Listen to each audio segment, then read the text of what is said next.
மாண்பு பேரவைத் தலைவர்களே, நீங்க கடிதம் எழுதியிருக்கிறீங்க. அதுல என்ன வாசனை எங்களுக்கு என்ன தெரியும், என்ன விவரம் தெரியும், அதனாலதான் தெரிய வருகிறேன்னு சொல்றேன். ஆகவே ஒரு பொருள் தெரிஞ்சாதானே சொல்ல முடியும். நீங்க கடிதம் மத்திய அரசுக்கு எழுதியிருக்கிறீங்க, என்ன விவரம் எழுதிருக்குன்னு எங்களுக்கு எப்படி தெரியும்? அதே மத்திய அரசு உங்களுக்கு பதில் கடிதம் கொடுத்திருக்காங்க, அதுல என்ன விவரம் தெரியும்? இப்ப பிரச்சனை வரங்காட்டி நீங்க பேசுறீங்க, அந்த பிரச்சனை எங்களுக்கு ஆழம் தெரிஞ்சிருக்க வேணும்ல எதிர்கட்சிக்கு. அதை நீ வெளிப்படுத்தலையே. நிறைய கடிதங்கிறது இது முக்கியமான பிரச்சனை, மக்களுடைய பிரச்சனை, மக்கள் வாழ்வாதார பிரச்சனை, மக்கள் பாதிக்கப்படுகின்ற பிரச்சனை. அப்படி பிரச்சனை வருகின்ற பொழுது நீங்க தனி தீர்மானம் கொண்டு வருகின்ற பொழுது அந்த விவரம் எதிர்கட்சிக்கு தெரிய வேணும்ல, மக்களுக்கு தெரிவிக்கப்பட வேணும்ல. நீங்க தனி தீர்மானம் கொண்டு நிறைவேற்றணும், ஆமா போட்டு நாங்க போகணும், எதையுமே சொல்லக்கூடாது, எதையும் விளக்க கேட்க கூடாது. என்னங்க நியாயம்? அவை முன்னவர் உட்காருங்க. இல்ல கோபப்படாதீங்க சார். நான் எழுதிய கடிதத்தில் என்னென்ன தெரிவித்தேன் என்று அதை சொன்னேன். மாண்புமிகு முதலமைச்சர் எழுதிய கடிதத்தில் இந்த தங்ஷன் அந்த இன்சான் கொடுக்க கூடாது என்று அந்த அமைச்சருக்கு அறிவுறுத்துங்கள் என்று அவர் கடிதம் எழுதினார் பிரதமருக்கு. அந்த கடிதத்துக்கு 2 சரத்தையும் கூட்ட சொல்லிட்டேன். நீ இதுக்கு மேல என்ன வேணும்? அது காப்பி வேணுமா? மாண்புமிகு எதிர்க்கட்சி தலைவர், மாண்பு பேரவைத் தலைவர்களே, இது ஒரு முக்கியமான பிரச்சனை, அங்க இருக்கிற மக்களுடைய வாழ்வாதார பிரச்சனை. அதை தான் நான் முன்னிறுத்தி நான் பேசிக்கிட்டு இருக்கிறேன். அதாவது பிப்ரவரி மாசமே ஒப்பந்த புள்ளி கோரப்பட்டு விட்டது. 10 மாசம் என்ன பண்ணீங்க? அரசாங்கம் தான் நடத்திக்கிட்டு இருக்கிறீங்க. அப்படி அரசாங்கம் நடத்திக்கிட்ட பொழுது மக்களுடைய பிரச்சனை வருகின்ற பொழுது அதை தட்டி மத்திய அரசு கேட்க வேணும்ல. நீங்க எந்த வித கடிதமே எழுதவில்லையே மத்திய அரசுக்கு. இந்த சுரங்கத்தை தடுத்து நிறுத்த வேண்டும் என்று எந்த கடிதமும் மத்திய அரசுக்கு எழுதவில்லை என்று எக்ஸ் வலைதளத்தில் மத்திய சுரங்கத்துறை அமைச்சர் வெளியிட்டு இருக்கிறாங்க. அதுக்கு என்ன பதில் கொடுக்க போறீங்க? எதிர்ப்பு தெரிவிக்கலையே, தெரிவிச்சிருந்தா இந்த பிரச்சனை வந்திருக்காது. நாங்க தடுத்து நிறுத்தணும் அவர் சொல்றாரு. பேரவைத் தலைவர் அவர்களே, இவ்வளவு வேகமாக பேசிவிடுகிற காரணத்தால் இதை சாதித்து விட்டோம் என்று நீங்கள் நினைத்து விட வேண்டாம். நிச்சயமாக சொல்கிறேன், உறுதியாக சொல்கிறேன். நாங்கள் அவ்வப்போது தொடர்ந்து கடிதம் எழுதியிருக்கிறோம், தொடர்ந்து போராட்டங்கள் நடத்தி கொண்டிருக்கிறோம். எங்களுடைய கண்டன குரலை நாடாளுமன்றத்திலே பதிவு செய்திருக்கிறோம். அது மட்டுமல்ல, போராட்ட கலவரத்தில் ஈடுபட்டிருக்க போய் கூட நம்முடைய அமைச்சர் பேசுகிற போது இது போன்ற ஒரு தீர்மானம் அவையிலே சட்டமன்றம் கூடுகிற கொண்டு வருவோம் என்று சொல்லிதான் தெளிவுபடுத்தி இருக்கிறோம்.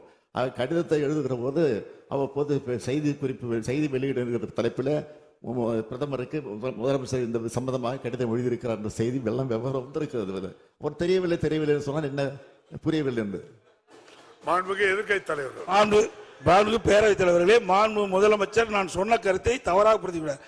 மாண்புமிகு நீர்வளத்துறை அமைச்சர் மத்திய சுரங்கத்துறை அமைச்சருக்கு எழுதிய கடிதம், மத்திய சுரங்கத்துறை அமைச்சர் நீர்வளத்துறை அமைச்சருக்கு எழுதிய கடிதத்தை தான் குறிப்பிட்டேன். இந்த 2 கடிதம் வெளியில் சொல்றான். மாண்பு பாரத பிரதமருக்கு மாண்பு முதலமைச்சர் எழுதிய கடிதத்தில் நீங்கள் இந்த சுரங்க ஏலத்தை ரத்து செய்யணும்னு கேட்டுக்கிறீங்க.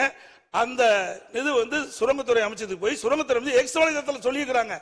என்ன, நாங்க ஏல விடுவதற்கு ஒப்பந்த புள்ளி கோரணும், அப்ப இருந்து 10 மாசம் இருந்தது, ஏன் இதை தடுத்து நிறுத்துவதற்கு நீங்கள் எந்த தகவலும் மத்திய அரசு கொடுக்கவில்லை. எக்ஸ் வலைதளத்தில் வெளியிட்டிருக்கிறாங்க. முதலமைச்சர் எழுதிய கடிதத்திற்கு மத்திய சுரங்கத்துறை அமைச்சகம் பதில் கொடுத்திருக்குது. அதுக்கு தான் நான் கேட்கிறேன், 10 மாத காலம் நீங்க என்ன செஞ்சீங்க? அப்பவே செஞ்சிருந்தா இதை நான் பேசிடுறேங்க. அப்பொழுதே இதற்கு உரிய அப்புறம் நீங்க பதில் எழுதலன்னு கேட்டிருக்கீங்க. இதை அப்பொழுதே தடுத்து நிறுத்திருக்கலாம். அதைத்தான் நான் சொல்ல வரேன். நீங்க 10 மாத காலமாக இந்த அறிவிப்பு வெளிவந்த ஒப்பந்தம் வெளியிட்ட பிறகு டங்ஸ்டன் சுரங்கம் அமைப்பதற்கு ஒப்பந்தம் கோரப்பட்டு 10 மாத காலமாக நீங்கள் எங்களுக்கு எந்த தகவலும் கொடுக்கப்படவில்லை அப்படி என்று எக்ஸ் முதலமைச்சர் எழுதிய கடிதத்திற்கு எக்ஸ் வலைதளத்தில் மத்திய சுரங்கத்துறை அமைச்சகம் கொடுத்திருக்குது. அதுதான் நான் கேட்கிறேன். அவை முன்னவர் நீங்க நீர்வளத்துறை அமைச்சர் எழுதினார், முதலமைச்சர் எழுதினார், அவங்க என்ன கடிதம் எழுதுனாங்க அப்படின்னு கேட்கிறாரு. எழுதுனாங்க. எனக்கு இப்படின்னு தெரிஞ்சிருந்தா அந்த போஸ்ட் ஹவுஸ் முத்திரையோட கொண்டு வந்துருப்பேன்.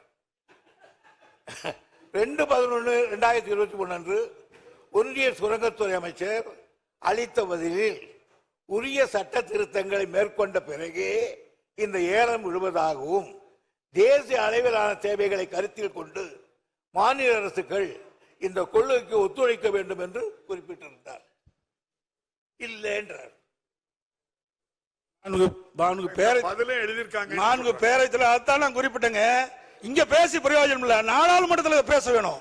நாடாளுமன்றத்தில் இந்த கனிம வள திட்டத்தை மாண்புமிகு முதலமைச்சர் நாடாளுமன்றம் கூடி கூடி கலந்துட்டு தான் இருக்க தவிர அங்க தொடர் கூட்டம் நடந்ததாக செய்தி வரல இது வரைக்கும் நமக்கு. ஆனா கிடைக்க நேரத்தெல்லாம் பயன்படுத்தி அதை எதிர்ப்பு தெரிவிச்சிருக்கிறோம். நாடாளுமன்றம் கூடுகிறது, அதற்கு பிறகு அங்க அவையை ஒத்தி வைக்கப்படக்கூடிய சூழ்நிலை நடந்துகிட்டு இருக்க தவிர தொடர்ந்து நடந்துகிட்டு இல்லை. இது எதிர்க்கட்சி தலைவர் அவர்கள் பத்திரிகையிலையும் படிச்சிருப்பார் நினைக்கிறேன். திடீர்னு ஒரு நாள் ஒரு 100 பில்லை பாஸ் பண்ணி விட்டுருந்தாங்க நாடாளுமன்றத்தில். மாண்பு பேரவைத் 2023ஆம் ஆண்டு நாடாளுமன்றத்திலே கனிம திருத்த சட்டத்தை கொண்டு வந்து 2023ஆம் ஆண்டு இப்ப இல்ல. மாண்புமிகு பேரவைத் தலைவர்கள் அப்போது எதிர்ப்பு தெரிவிச்சிருக்கிறோம். எதிர்ப்பு தெரிவிக்கல தவறான தகவலை இங்க பதிவு பண்ணிக்கிட்டீங்க. அதை நான் அதுக்கு தெளிவுபடுத்திட்டேன். எதிர்ப்பு தெரிவிச்சிருக்கோம். திமுக சார்பில் அங்கே எதிர்ப்பு தெரிவிச்சிருக்கிறோம். சரி. மாண்பு பேரவைத் தலைவர்களே, மாநிலத்தினுடைய உரிமை பறிபோகின்ற பொழுது அதற்கு ஏற்றவாறு நாடாளுமன்றத்திலே நம்ம நாடாளுமன்றம் அழுத்தம் கொடுத்திருக்கணும். அவை ஒத்துழைக்கின்ற அளவிற்கு அழுத்தம் கொடுத்தா தான் அது நடக்கும். சட்டம் நிறைவேறியாச்சு.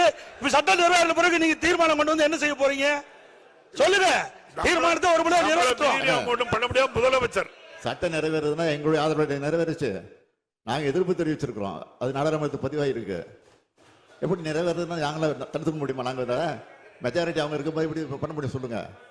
நீங்களும் அங்க குரல் கொடுத்தோம் நாங்க சபையை நடத்த விடாம பண்ணு பல பேரும் சொல்லியிருக்கீங்க. அப்ப எல்லாம் சபை அவன் நிறைவேற்ற தீர்மானத்தை தடுத்து நிறுத்திட்டீங்களா? நீங்க சொல்லுங்க. மாண்புமிகு முன்னவர் 2003 சட்டம் நிறைவேற்றாங்க. அது வரை நீ உடனே சொல்லியிருக்க வேண்டாமா? அட்வான்ஸ் இமிடியட்லி 3/10/2003 அன்றே நான் அந்த மத்திய அரசு கடிதம் எழுதியிருக்கிறேன். ஆக நிறைவேற்றினாங்க, தெரிஞ்சது, கடிதம் எழுதணும். மாண்புமிகு எதிர்க்கட்சி தலைவர் அவர்கள்.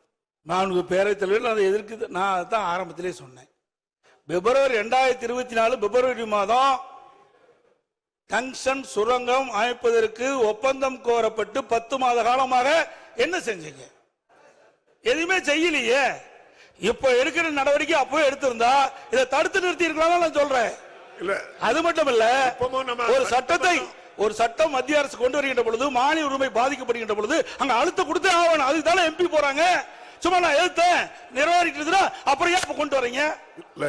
என்ன பிரயோஜனம்? முதலமைச்சர் பேரவைத் தலைவர்களே, அரசுடைய அலட்சியத்தால் இன்றைக்கு அவன் பகுதி மக்கள் பாதிக்கப்படுறாங்க. அதைத்தான் நான் சொல்றேன். அவை முன்னவர் அவர்கள் மாண்புமிகு எதிர்க்கட்சி கொண்டு சொல்லுகிறேன். இது மாதிரி எதிர்த்தோம். நான் என் கடிதம் எழுதினேன், அவர் எழுதினார், சுற்றுச்சூழல் எழுதினார். எதுக்கு பணியாத காரணத்தால் தான் இந்த மன்றத்துக்கு வந்து இந்த மன்றமே இதை அந்த திட்டத்தை எதிர்க்கிறது, இந்த தீர்மானத்தை ஆதரிக்கிறது கொண்டு வந்திருக்கோம்.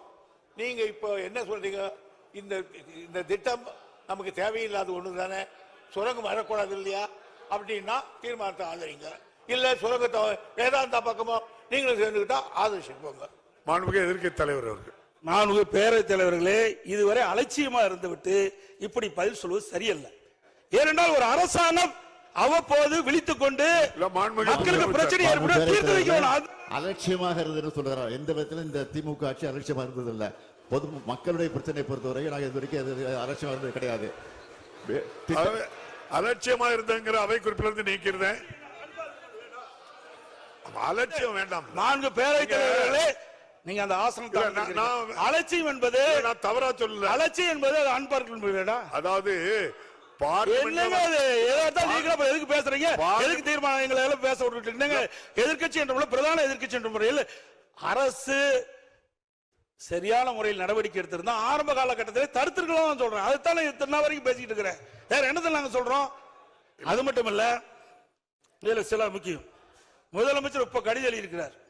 இது ஒப்பந்த புள்ளி விடுகின்ற பொழுதே கடிதம் எழுதியிருந்தா இது நிறுத்தப்பட்டிருக்கும். 2வது, முதலமைச்சர் பேரவைத் தலைவர்களே திரும்ப அதையே சொல்லிக் கொண்டிருக்கிறார்.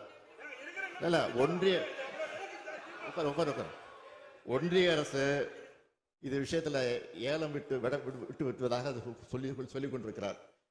இந்த அரசை பொறுத்தவரையில் நிச்சயமாக சொல்கிறேன், ஏலம் விட்டாலும் சரி, நிச்சயமாக உறுதியாக இந்த அரசு அதற்குரிய அனுமதியை தருவதற்கான வாய்ப்பே கிடையாது.